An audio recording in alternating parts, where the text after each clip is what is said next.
Hello everyone, good morning, good afternoon, good evening, depending on where you are watching me from. This is Noni Show TV. I welcome you all to my channel, anywhere you are watching me, and if you are new on my channel, kindly subscribe to my channel, and if you're already my subscriber, you are all welcome. And guys, don't forget to leave your notification bell on so that you'll be notified anytime I upload a new video. And don't forget to like the video, share and leave me a comment below, and God will bless us all. The news today is the Nigerian army will today begin a military exercise operation called Crocodile Smile nationwide. This was released last week, a confirmed yearly exercise. It will hold from October 20 to December 31, 2020. However, this year, the Army has expanded the scope to include Simba welfare exercises, which seek to identify, track, and counter negative propaganda on social media and across Simba space. Although the Army has maintained that the exercise is not targeted at the end-SARS protesters, there is tension across the country. It's been 10 days since youth of Nigeria started end-SARS protests by Nigerian youth over SARS brutality, police brutality in the country. Senate President Mohammed Lawal and Speaker House of Representatives Femi Igbejimi Amile paid a visit to President Muhammad Buhari to deliberate on the matter way out to the new roadblock by youth protesters. Femi Igbejimi advised the Nigerian youth to stay on track.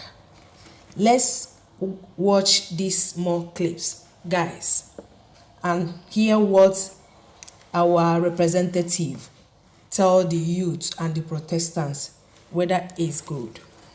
To see the roles that the two arms of government should play in ensuring that the demands of the protesters, the 5-point demands, are properly addressed. Where legislative intervention will be required, we are ready to move in and deal with such expeditiously to ensure that we don't waste any time, so that we address the concerns of our youth. Where the executive role is expected, we are sure that the executive will also expedite action, and we will be watching to ensure that such demands are properly met. It is also very critical at this point to mention this.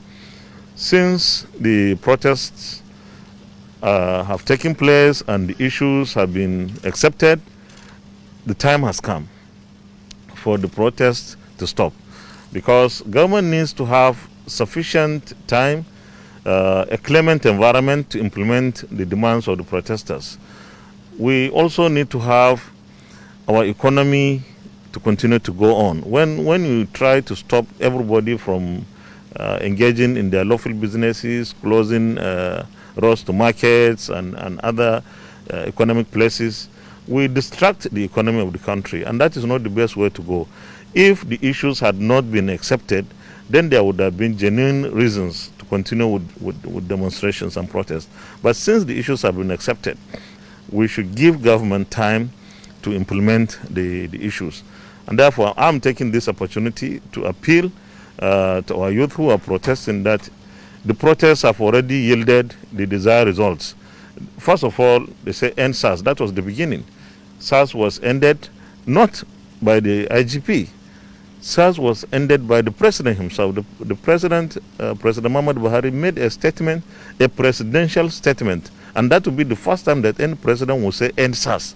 And SARS has ended. The other issues followed. The other issues are being addressed, and that's why we are here. So I believe that the time has come for this protest to come to an end, to allow government to address the issues in a very short time. I also believe that other Nigerians have legitimate rights to go on their lawful businesses without let or hindrance. And we cannot have that when the roads are blocked. So we don't want a situation where there will be a degeneration of law and order, because somebody is blocked and he feels he must have his way.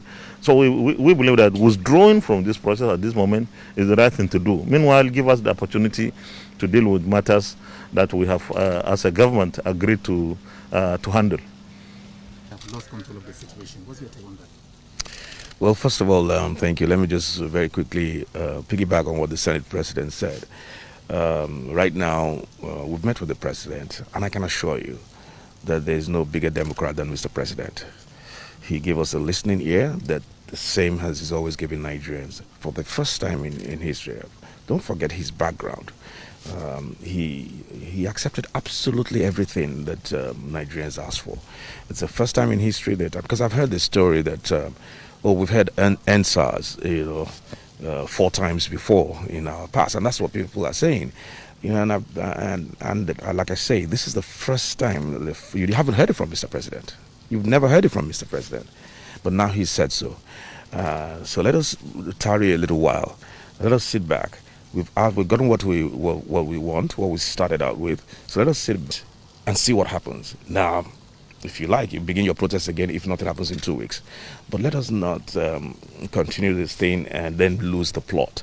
That is what I don't want. I don't want our youth to lose the plot. They've done so well in terms of expressing their grievances, and it's important we don't get sidetracked. Of course, there are tangential issues that they've discussed after the NSAS.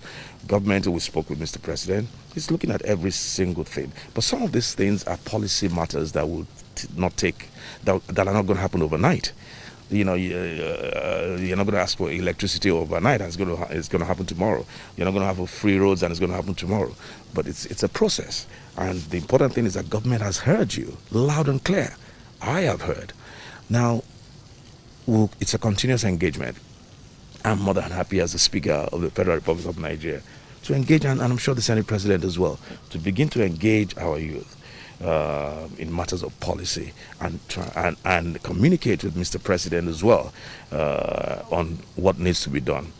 So again, let us not lose the plot. Let us remain focused.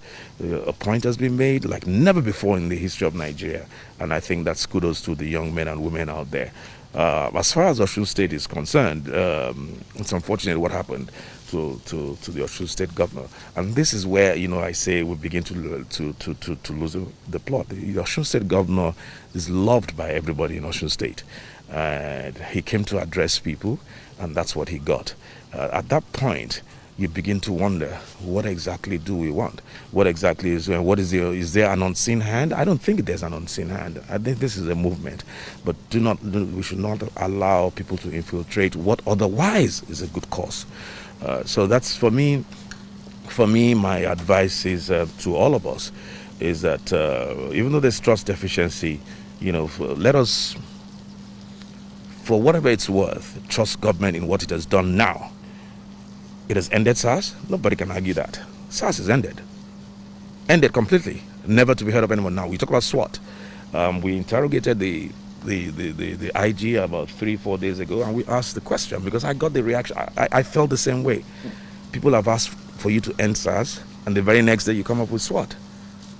How is that possible? SWAT from where?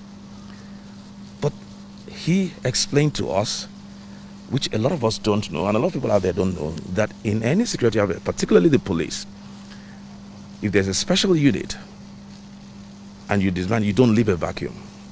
That it's apparently a police code anywhere in the world that you don't leave a vacuum. It has to be filled. And that's why they came up with SWAT. Having come up with SWAT, the criteria, the